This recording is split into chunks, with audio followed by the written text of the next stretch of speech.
وإذ قال الله يا عيسى ابن مريم أأنت قلت للناس اتخذوني وأمي إلهين من دون الله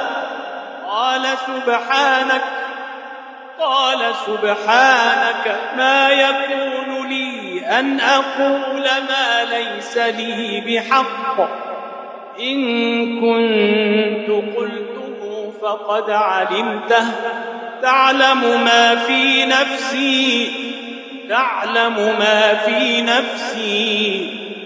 تعلم ما في نفسي ولا أعلم ما في نفسك إنك أنت علام الغيوب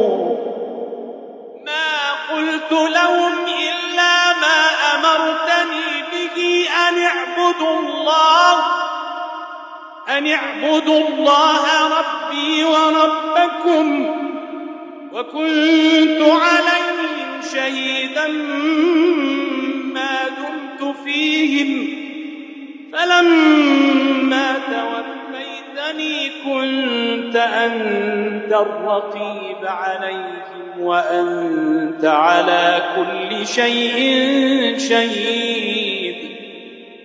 إن تعذبهم فإنهم عبادك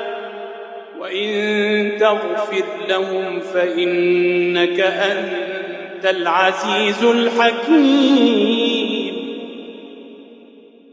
قال الله هذا يوم ينفع الصادقين صدقهم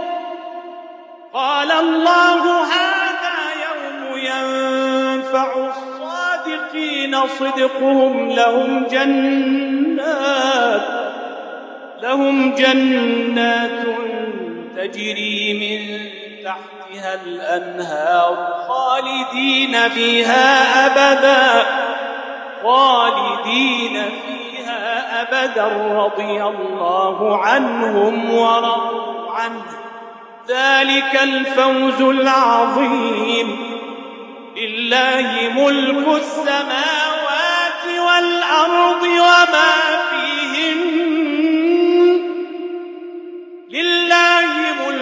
السماوات والأرض وما فيهن وهو على كل شيء قدير